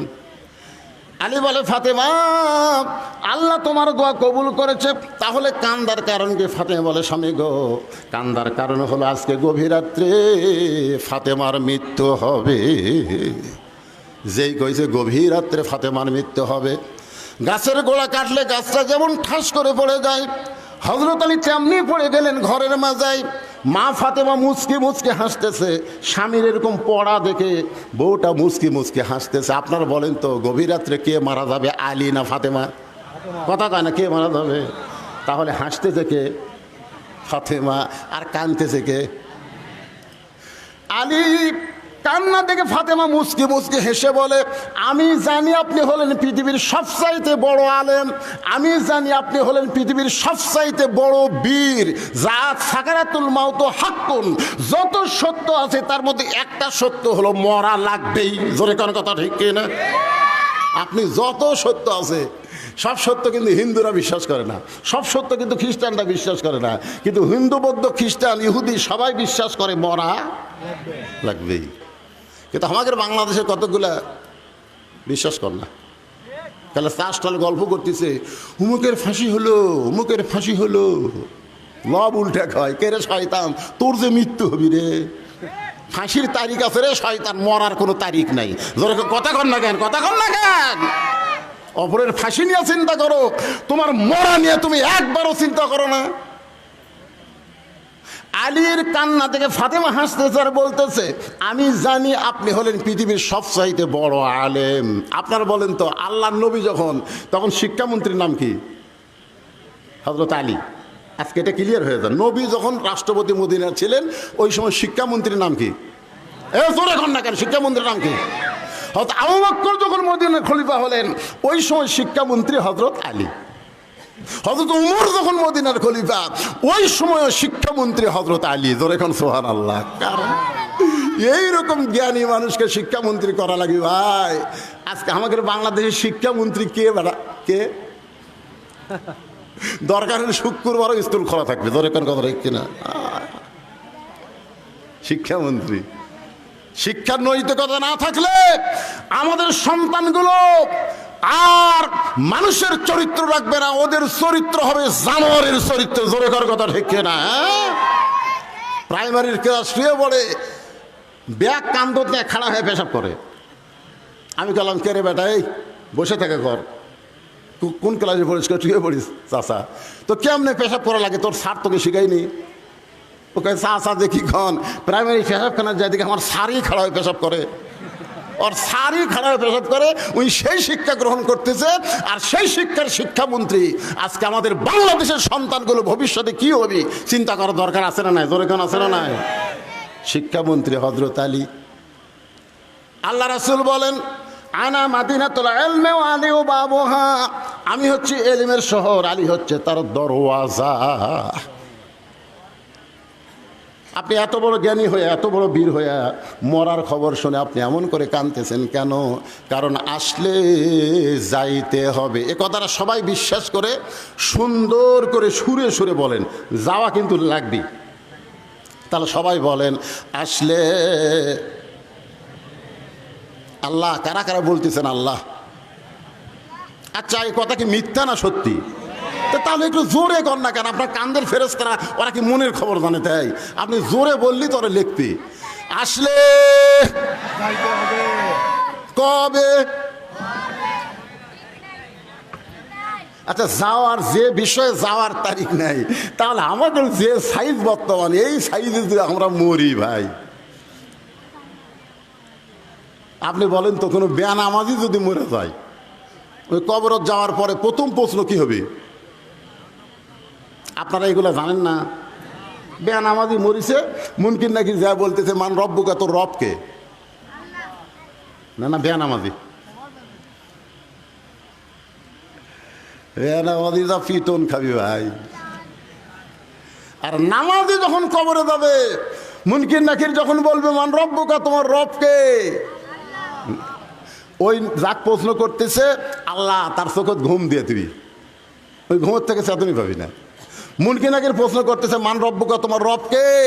এমন সময় নামাজ খাড়া হয়ে বলবে এই মুনকিন নাকির, এই দুনিয়ার কষ্টের জীবন শেষ করে কবরে তো আরামের ঘুম পাড়তেছে, কিসের প্রশ্ন রে? তো কই ভাই আপনি কে? এটা আরামে লাশ সাহেব ঘুম পাড়তেছে, আপনি কে ভাই? আমি আমার নামাজ। নামাজ মান রব্বুকা প্রশ্ন করতেছিস, এই সারা জীবন কয় ওয়াক্ত নামাজ পড়ছে হিসাব দে। মুরগি নাকির কয় আমার কাছে তো ক্যালকুলেটার নাই। তো ক্যালকুলেটার নাই তো মান রব্বুকা প্রশ্ন করিস? যতবার মসজিদের মধ্যে ঢুকছে নামাজের নিয়ত করে এই লোকটা বলছে আলহামদুলিল্লাহি রব্বিল আলামিন। যখনই রুকুত গেছে সকলে বলছে সোমান রব্বিয়াল আজিম, সেই দাঁত গিয়ে বলছে সোমান রব্বিয়াল আলা। তো দুনিয়াতে এতবার রব রব করে কবরত কেবল ঘুমাইছে আর আবার রব। মুরগি নাকির কয় আল্লাহ তোমার বান্দাকে মান রব্বকে প্রশ্ন করার পরে নামাজ যে গরম হওয়া আছে, আল্লাহকে যে নামাজ যে কবরে আইছে তার সব উত্তর হয়ে গেছে। জোরে কোন সুবহানাল্লাহ, জোরে কোন সুবহানাল্লাহ। আর যারা বেনামাজ এ মরতেছেন, কি মন খারাপ করতেছেন? মসজিদের উন্নয়ন মানে খালি মসজিদ, হায় রে কি করে ফেলা দিতে রে। কলজা শান্তি রে, 201 গম্বুজ মসজিদ রে। আমার এলাকার ছেলেরা হাইস মাইক্রো ভাড়া করে দেখবার গেছিল টাঙ্গাইলের গোপালপুরে। আশা কয় হুজুর দেখছেন আপনি? সেই মসজিদ হুজুর, আমরা ছাদের উপরে যা গম্বুজ গুনছি হুজুর 201টা। হায় হায় মসজিদ দেখে কলজা শান্তি হুজুর। বারবার যখন এই কথা বলতে আমি বললাম ভাই তোরা গেছিল কয়টায়? সকাল 11টায়। ওখান থেকে মসজিদ দেখে ফেরত আসি কয়টায়? বা বিকাল 3টায়। তার মধ্যে যে একটা নামাজ গেল জোহরের, সে নামাজের খবর কি? তখন কয় হুজুর আমরা তো দেখবার গেছি হুজুর। সাপাত জুতের বাড়ি মারা দরকার, জোরে কর কথা ঠিক কিনা? আপনার কোন তো মসজিদ দেখার জন্য সরকার বানাছে?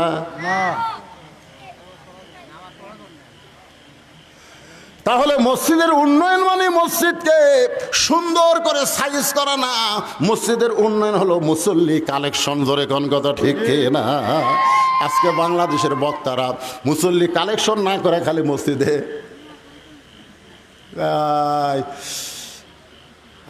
এসি করা লাগতেছে হুজুর, ফ্যান দেওয়ার হচ্ছে না। কি করা লাগতেছে? কথা কয় না কেন? এসি করা লাগতেছে। যখন কমিটির সমস্ত লোক বসে মসজিদে এসি কেনার চিন্তা করতেছে, এমন সময় মুয়াজ্জিন সাহেব আর ইমাম সাহেবের মন খারাপ। তখন সবাই বলে ইমাম সাহেব, মুয়াজ্জিন সাহেব আপনাকে মন খারাপ কেন? বলে ভাই রে ইমাম সাহেব বলতেছে আমার ঘরও তো একটা ফ্যান আছে, ইমামের একটা ঘর আছে, ঘরে তো একটা পুরাতন ফ্যান দিছে ভাই, ঘুম হয় না, বিয়ারিং খারাপ। জোরে এখন কি খারাপ? গত বছর যে বেতন আছিল, আগা বছরও যে বেতন আছিল, এই বছর সব জিনিসের দাম 3 গুণ হয়ে গেছে, বেতন বাড়ায়নি। বেতন চালে কই এসি আগে কিনা লাগবে তারপরে বেতন। আপনারা বলেন তো আগে মসজিদের ইমামের বেতন বাড়ানো দরকার না এসি কেনা দরকার? কোনটা দরকার? আপনারা হক কথা কর না কেন? কোনটা দরকার? আপনি তো বইয়ের গলা ধরে ঘুম পাড়েন। আসসালাতু খায়রুন নাওম কে কই রে? আজকে মুয়াজ্জিনের বেতন যদি বর্তমান বাজার মূল্যে দিবার না পারেন, যতই নামাজ পড়েন একটা নামাজও কবুল হবে না, একটা নামাজও কবুল হবে না। জানেন 5 ওয়াক্ত যে ইমাম নামাজ পড়ায়, বর্তমান বাজার মূল্যে যদি বেতন দিবার না পারেন, মসজিদ খালি এত ঢপ করে লাভ হবে না, আল্লাহ হাউড়া ভাঙ্গি পিঠে। তোর এখন কথা ঠিক না? ভালো ইমাম নিয়ে আসেন, ভালো খতিব নিয়ে আসেন, ভালো মুয়াজ্জিন নিয়ে আসেন। আমাকে এলাকার এক মুয়াজ্জিন আযান দিবার গেলে কুত্তে এসে লোকমা দেয়, মানে যে মুয়াজ্জিন আযান ধরে কুত্তে জানলার কাছে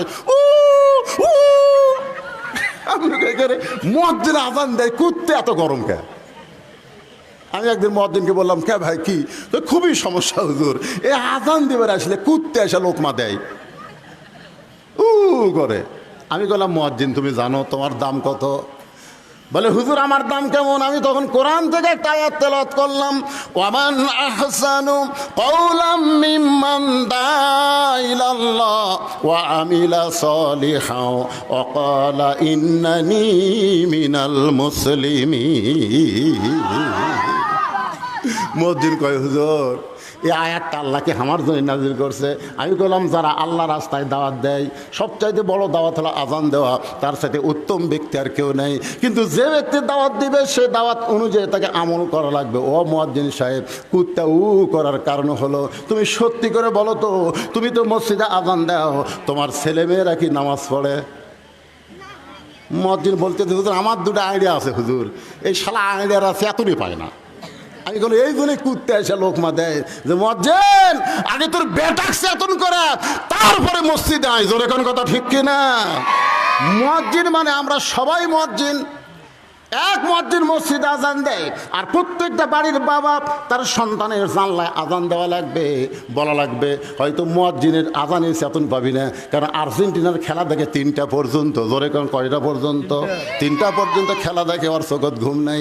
যেই মাত্র খেলা শেষ হয়ে গেছে ওই এমন ঘুম দিছে ভাই, শীতকালে হচ্ছে খেলা, ওই খেলার সময় যখন মুয়াজ্জিন ফজর আজান দেয়, ওই আজান শুনে আপনার ছেলে বিরক্ত হয়ে ওই ল্যাপটা মাথার উপর দেয়। ল্যাপটা যখন মাথার উপর দেয় তখন পাও তো বার হবে, ওই পাও টানে না বুকের সঙ্গে জ্যাপটা ধরে থাকে। আপনি বাবা জানলাতে তাকায় দেখতেছেন ল্যাপের মধ্যে মনে হয় চাউলের বস্তা ঢাকা থসে, মাথাও নেই পাও নেই। আমার পাটা গেল কোথায়? 3টা পর্যন্ত হইচই করে খেলা দেখলো, আর আজানের সময় পাটা কুটি রে বিলাই যেমন ইন্দুর ধরে। বাপটা চুপ চুপ করে পাঁঠার কাছে গেছে, যাইয়া যেই ল্যাপ টান দিছে ভাই,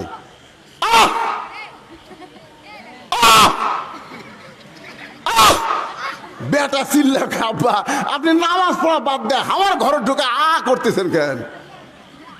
করার কারণ হলো তোর সাইজ আর সকালবেলা সাইড থেকে কুত্তের সাইজ একই সাইজ রে, তুই আর বেটারা কুত্তে রে। আপনি বেটা কুত্তা করছেন আব্বা, শয়তান। 3টা পর্যন্ত খেলা দেখিস, মেসি কিভাবে পাস করে গোল করে ওইটা তুই কবার পারিস, নেইমার কি করে গোল করলো সেইটা কবার পারিস, আর শালার বেটা শালা মসজিদে আজান দেয় তুই চাতুর পাশে গেলে ওঠ ওঠ চল। এই এই সুটকাগুলো বেশি পাগলা হয়ে গেছে, ভালো করে শোন।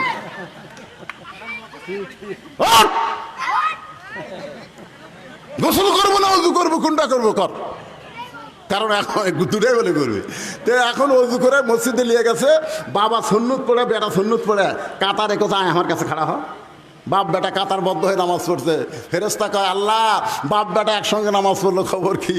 আল্লাহ কয় বেটা যতই আর্জেন্টিনার খেলা দেখুক রে, ইহুদি খ্রিস্টানের খেলা দেখলে কি হবে, বাবার সঙ্গে জামাতে নামাজ পড়েছে, আমি আল্লাহ ঘোষণা দিলাম বাপ বেটা দুটাই জান্নাতি। এটা হচ্ছে মুসল্লি কালেকশন। জোরে কোন কথা ঠিক না? তাহলে বুড়া চূড়া ভাঙ্গা চূড়া আলে হবে না, লাতি লুত করলিয়া দাদা আসা লাগবে। জোরে কোন ঠিক? একটু মনোযোগ দিয়ে শুনবেন। ফাতেমা ডাক দে বলে স্বামী গো, এই দুনিয়ার সবচাইতে সত্য কথা হলো আসলে যাইতে হবে। জোরে কোন আসলে যাইতে হবে। ও গো স্বামী, আমি চলে যাওয়ার পরে আমার 3টা চাওয়া আপনাকে পুরা করা লাগবে। 1 নম্বর চাওয়া হলো রাতের অন্ধকারে আমাকে দাফন করবেন। আমি রাতের বেলা মরে যাব আর দিনের বেলা কবর দিবেন, তাহলে আমার পর্দার খেলাপ হয়ে যাবে। রাতের অন্ধকারেই আমাকে দাফন করবেন। আমার 2 নম্বর চাওয়া হলো আমার কোনো জানাজার ব্যবস্থা আপনি করবেন না। আমার 3 নম্বর চাওয়া হলো আমার লাশটা কিন্তু খাটনিতে তুলবেন না, আপনি কান্দে করে নিয়ে ওই জান্নাতুল বাকির পূর্ব কোণায় সবুজ রঙের একটা বাতি জ্বলবে, ওই বাতি বরাবর আমাকে দাফন করবেন। হযরত আলী গভীর রাত্রে ফাতেমাকে দাফন করার পরে আল্লাহর কাছে কাঁদতেছে আর বলতেছে আল্লাহ পর্দানিশী ফাতেমাকে তুমি কবুল করে নাও। দোয়া করার পরে তাকায় দেখে সামনে কয়েকটা পুরাতন কবর দেখা যায়। এইমাত্র ফাতেমার কবর দিছে, সেই নতুন কবর আর নাই। গোটা জান্নাতুল বাকি হযরত আলী দৌড়ায় বলে এখনই কবর দিলাম ফাতেমার, সেই কবরটা গেল কোন জায়গায়? আল্লাহর বলে আলী রে, ফাতেমা হলো পর্দানিশী, আমি আল্লাহ জোহরা ডিগ্রি দিয়া ফাতেমার কবরটাকে কিয়ামত পর্যন্ত পর্দা করে দিয়েছি। আমার মায়েদের জন্য আমার ওয়াজ শেষ। মায়েরা আপনারা যখন বেদার হন না, আপনাকে 1 নম্বর ওয়াজ হলো পর্দা। জোরে বলেন নাম কি? মায়েরা যদি পর্দার মধ্যে থাকে, ওই পর্দার মধ্যে মায়েরা কোনোদিনও বলবি না আমি সিজার কর্ম, আমি সিজার কর্ম, এটা কোনোদিনও করি না। আজকাল বর্তমানে সিজার যারা করতেছে অধিকাংশ মেয়ের সিজার করতেছে মরদ ডাক্তার। কথা কর না কেন, কথা কর পারেন না আপনারা? একটা পর্দানিশি মা গিয়ে বলবো মোরে আদামুরে নর্মালে বাচ্চা নেব, সিজার করবো না। এই যে সামনেগুলো বসে আছে বুঝলেন, এত পেঁচাল পাঠতেছে কি জন্যে? না না সবগুলা নয়, সিজার বললেন আপনি। দেখবেন বড় ডাক্তার, যত বড় বড় ডাক্তার বাংলাদেশে আছে তাদের বাচ্চা কোনোদিন সিজার করে বইয়ের হয় না। কারণ ডাক্তার জানে সিজার করলে মায়েরও ক্ষতি, বাচ্চারও ক্ষতি। এই জন্য বড় ডাক্তারের সন্তান সিজার লাগে না, বইয়ের সিজার লাগে না। 2 নম্বর হচ্ছে মৌলানাদের বাড়িতে কোনোদিন মিলাদ হয় না, ওরা পরের বাড়িতে পড়ায়, নিজেদের বাড়িতে হয় না। আর 3 নম্বর হলো পীরের বউ কোনোদিন মুরিদ হয় না, কারণ পীরের বউ জানে আমার পীর মাঝে মধ্যে মুরিদের বইয়ের দিকে চোখ মারে, এই শয়তান হাতে কে মুরিদ হবে? আপনি খোঁজলে দেখবেন একটা পীরের বউ মুরিদ হয় না। তাহলে কয়টা কথা বললাম? 1 নম্বর কথা হলো ডাক্তারের বইয়ের সিজার লাগে না। সিজার করলে সন্তান হওয়ার আগেই সন্তানকে পেট কেটে বার করে। ওই সন্তান দুনিয়াতে আসার পরে যখন কান্দাকান্দি করে, দোয়া দরুদ দেওয়ার কান্না থামে না, মোবাইল চালু করে কান্না থামান লাগে, ধরে কোন ঠিক না? ওই খাবার বোঝা খায় না, মোবাইল চালু করে দিলে তারপরে খায়। এরা হলো সিজার করা, ধরে কোন কি করা। এই সিজার করবে না পর্দানিশি মা। আমার মায়েরা যারা পর্দায় আছেন গো, নর্মালে বাচ্চা নেবেন, কি বলবো প্রসবের কথা, মা বিনে সেই ব্যথা কেউ তো বুঝিবে না মাজন, ঠিকিয়া সন্তানের দায় অকালে মা মারা যায়, কেন সে মায়ের ভক্তি করবা না। এখন চলে আসি আমরা যে আয়াতে কারিমা তেলাওয়াত করলাম। আল্লাহ বলতেছেন মুমিন কারা, মুমিন কারা, ইন্নামাল মুমিনুনা আল্লাযিনা, মুমিন কারা, পাইকারি হারে সবাই কিন্তু মুমিন না। মুমিনদের বৈশিষ্ট্যের মধ্যে 1 নম্বর বৈশিষ্ট্য হলো ইজা যুকিরাল্লাহু ওয়াজিলাত কুলুবুহুম, যখন তারা আল্লাহর জিকির, ভাই এই কোরআনের আয়াতে তাফসীর শুরু হয়ে গেছে, যখন তারা আল্লাহর জিকির করবে, এই জিকির করার কারণে তাদের অন্তরের মধ্যে তড়পড়ানি শুরু হবে। বর্তমানে জিকির করলে শরীর কাঁপে না অন্তর কাঁপে? আপনাকে এলাকার জাকের বাটি নাই? এখানে আল্লাহ কি বলতেছেন? ওয়াজিলাত কুলুবুহুম, এমন একটা জিকির আল্লাহর কোরআন, যেই জিকিরে অন্তরের মধ্যে প্রশান্তি হয়, অন্তরের মধ্যে তড়পড়ানি হয়। আর এখন বাংলাদেশের জাকের পাটি জিকির করতেছে, আমার দয়াল বাবার দরবারেতে কেউ ফিরে না খালি হাতে, মারতেছে না, মনে হয় ইয়া টানতেছে। হায় হায়, আবার 2-1টা পীর সাহেবের এলাকা ইয়া দেখলাম জিকির করতে করতে মুড়ি দৌড়ে যায়, পীরক পাড়ে ফেলে দেয়, খালি ন্যাংগটি পড়া না থাকলে পীর ন্যাংটা হয়ে যেত, ধরে কোন কথা ঠিক কিনা? হায় হায়, আবার 2-1টা দিকে জিকিরের ঠেলাত ভাইরে এরকম খুঁটি বয়ে বয়ে সামিয়ানার উপর চলে যাচ্ছে। হায় হায়, আল্লাহ বলতেছেন ইজা যুকিরাল্লাহু ওয়াজিলাত কুলুবুহুম, কোরআন এমন একটা জিকির, যেই জিকিরের কারণে তোমার অন্তরে প্রশান্তি তড়পড়ানো শুরু হবে। তুমি নিয়ত করবে এই দুনিয়াতে যদি চলি বলি একমাত্র কোরআন অনুযায়ী চলবো, দরকার হলে কোরআনের আইন, কোরআনের দল করতে গেলে মরণ হয়ে গেলে মরে যাব, তারপরেও আল্লাহর কোরআন ছাড়বো। আজকে সেই নিয়ত আছে।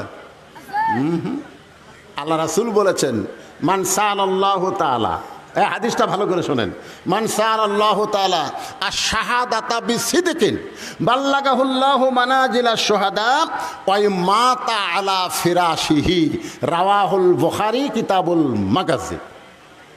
এই কোরআনের দল কোরআনের আন্দোলন করে আর নিয়ত করে বাংলাদেশে কোনো একদিন কোরআনের আইন দিয়ে চলবে, এই নিয়তে ইসলামী আন্দোলন করে। তাদের নিয়ত আছে আজ না হোক আগামীকালে একদিন না একদিন বাংলাদেশে কলেমার পতাকা পথ পথ করে উড়বে। এই নিয়তে যারা দল করে কার? আল্লাহ বলতেছে ওই মাতা আলা ফিরাশিহি, সে যদি নিজের বিছনায়ও মরে যায়, বাল্লাগাহুল্লাহু মানাজিলাশ শুহাদা, এই কোরআনের আন্দোলন করার কারণে হাসরের ময়দানে আল্লাহ তাদেরকে শহীদদের কাতারে দাঁড় করাইয়া দিবে। ওয়াইযা তুলিয়াত আলাইহিম আয়াতুহু যাদাতুহুম ঈমানান। এই কোরআনের আলোচনা শুনলে তাদের ঈমান বেড়ে যাবে। তাদের ঈমানটা বলবে আমরা দুনিয়াতে থাকার জন্যে আসি নাই, যাওয়ার জন্যে। ভাই শোনেন, আমি বেশি রাত করবো না তো, গরমের দিন তাড়াতাড়ি শেষ করবো। একটু মনোযোগ দিয়ে শেষ কথাগুলো যদি না শুনতে বুঝতে পারবেন না। আপনারা বলেন তো, যেখানে থাকতে পারবো না সেটার দিকে আমাকে নজর বেশি, না যেখানে যাওয়া লাগবে সেদিকে আমাকে নজর বেশি? নজর বেশি। আপনি খেলে এইরকম। একজন বলে কি দেখতে রে ভাই, 5 তলার ভিত দিছি রে, 3 তলা হচ্ছে ভাই, 4 তলার জন্য রড বার করে থুসি। এই দিকে হয়ে দেখলে এই কান্দের ফেরেস্তা বেজার হয়, আর এই দিকে হয়ে দেখলে এই বেজার হয়। এই কে রে কি দেখিস রে, আমাকে লাগতিছে রে, ঠাকি লাগতিছে রে, কে রে ঘাড় কাত করে ওপর দিকে কি দেখিস রে পাগলা, ওপর দিকে না দেখে নিচের দিকে তাকা। দেখি এই নিচের দিকে, নিচের দিকে। আপনার বলেন তো, বাংলাদেশের দোতলা কোনোদিন কবর দেখছেন? দোতলা কবর এ কথা কর না কেন?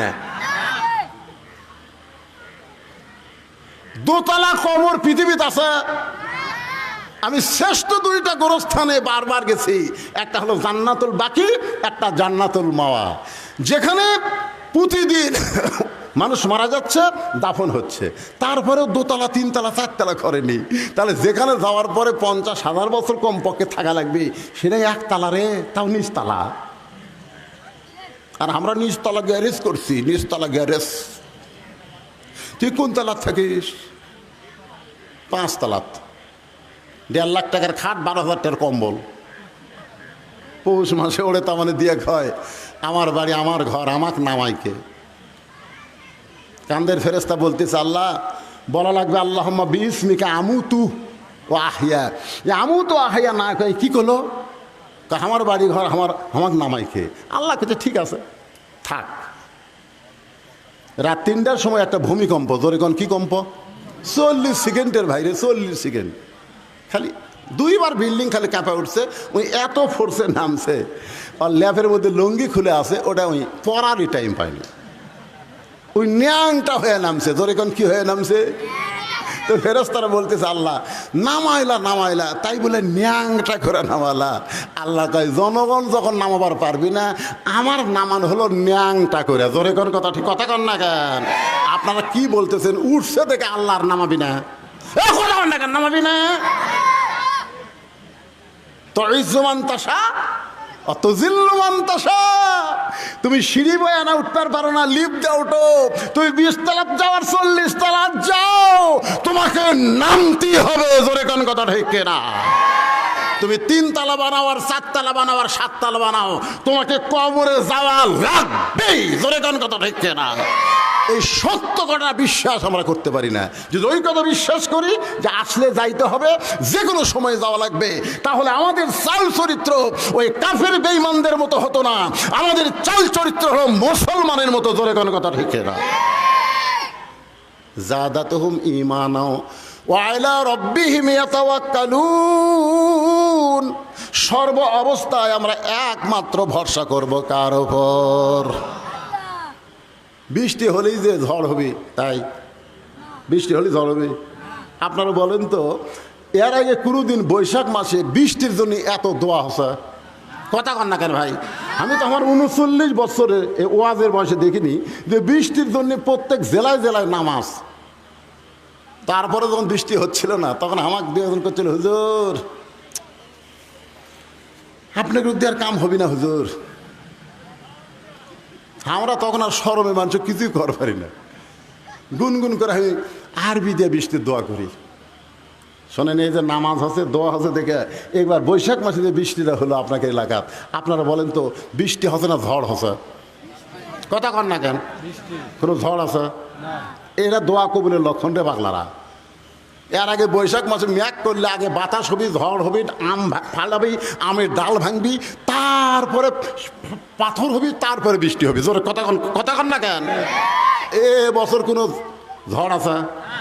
বৈশাখ মাসের কয়দিন আছে? আমি মনে করলো সেদিন মহাস্থানে যে কামটা হলো বুঝলেন, ও বৈশাখের শেষ বৃহস্পতিবার আমি সেই রাত্রে ওয়াজ করি কি আল্লাহ আজকের রাত তো মহাস্থানে সেই কাম হচ্ছে, আমি সিরাজগঞ্জে ওয়াজ করতেছি, আল্লাহ দেখ আল্লাহ আল্লাহ তুমি গজব দেখ না আল্লাহ। হাই হাই শুনলাম কয়েক মন বলে গাঁজা খাসি রে। সুলতান বলকি মহীশ্বর পরশুরামের বিরুদ্ধে যুদ্ধ করে আল্লাহর দিন প্রতিষ্ঠা করলো, আর মহীশ্বরের পাটাগুলা যায় এখন কি করতেছে, গাঁজা খায় গাঁজা খায়। আল্লাহ তারপর আমাদেরকে ঝড় দেয়নি, আমাদেরকে কোনো গজব দেয়নি। আজকে শুকরিয়া তান আল্লাহর ঘর মসজিদে আপনাদের কাছে রুমাল যাবে, ব্যাগ যাবে। শুকরিয়া তান যে কোনো বিপদ আপদ মুসিবত আল্লাহ দেয় না। সদকা তো তারুদ্দুল বালা, দান সদকা করলে আল্লাহ বালা মুসিবতকে দূর করে দেয়। এজন্য আপনাদের কাছে রুমাল এবং ব্যাগ যাবে। মন খুশি করে যার যা ইচ্ছা আল্লাহর ঘরে আপনারা দান করবেন। রাজি আছেন? আপনাদের কাছে ব্যাগ গেলে রুমাল গেলে কারা কারা একটা টাকাও দিবেন না? আছে কেন? সবাই দিবেন? মাশাআল্লাহ। তাহলে এই ব্যাগ পাঠিয়ে না, তোমরা ভিতরে যাও। আর এখানে 1000, 2000, 5000, 10,000 কেউ যতক্ষণ ব্যাগ আদায় করতে সময় লাগবে ঠিক ওই সময় পর্যন্ত আমি টেবিল আদায় করব। আর আপনারা যারা উঠবেন না 10 টাকা, 20 টাকা, 50, 100 দিবেন, আপনার কাছে ব্যাগ যাবে ইনশাল্লাহ আপনারা দিয়ে দেবেন আল্লাহর হস্তে। ব্যাগ আলার ভাইদেরকে বলতেছি আর দেরি করো না, ভিতরে নেমে যাও। আর আপনাদের মধ্যে কেউ যদি থাকে মসজিদ কমিটির সভাপতি, সেক্রেটারি, কেশিয়ার সদস্য, তারা যদি কয় না হুজুর আমরা ব্যাগের মধ্যে, আসলে তারকে দান ব্যাগের মধ্যে মানাবেও না, আমি তাদেরকে টেজের উপরে ডাকতেছি। বেশি বিরক্ত করা যাবে না, কারণ দীর্ঘ সময় এখন বাজতেছে 12:10। আমি উঠছি 10:15, এখন বাজতেছে 12:10। দীর্ঘ সময় আলোচনা করার পর আদায়ের পরে আমার বাকি কথাটা বলে আপনাদের নিয়ে আমি আল্লাহর কাছে মোনাজাত করতে চাই। ভাইজান ও মুরব্বী ওঠেন না বাবা, এই যে এখন ওঠে কেন? বসেন বসেন। তাবারকা আছে? মাশাআল্লাহ, আপনাদের জন্য তাবারকেরও ব্যবস্থা আছে। মাশাআল্লাহ, হ্যাঁ তাবারকের ব্যবস্থা আছে। ব্যাগ পাঠিয়ে নামে না কেন? এই কামটা তো তাড়াতাড়ি করা লাগবে। নামছে? হ্যাঁ, কিসের ব্যাগ লিছে এটা রে? আচ্ছা আচ্ছা ঠিক আছে, লাও দেন দেন, সবাই দেন। আর এখানে আরও 2 জন অতিথি এসেছেন, 3 জন, আরও 3 জন এসেছেন। তারা কোথায়? আচ্ছা, আমাদের সামনে আপনাদের নির্বাচন আছে তো এই জন্য অতিথিগুলোকে কিছু বেশি কিছু না, তারা শুধু সালাম বিনিময় করবেন। 3 জন অতিথি এসেছেন, তারা এই ফাঁকে কিছু কথা বলুক, আপনারা শোনেন আর এই ব্যাগের মধ্যে দিয়ে দেন। আর টেজে যদি কেউ আপনারা দেন, হ্যাঁ টেজে যদি আপনারা কেউ দেন 10,000, 20,000, 5,000, 1,000, 2,000 তাহলে নিয়ে আসেন।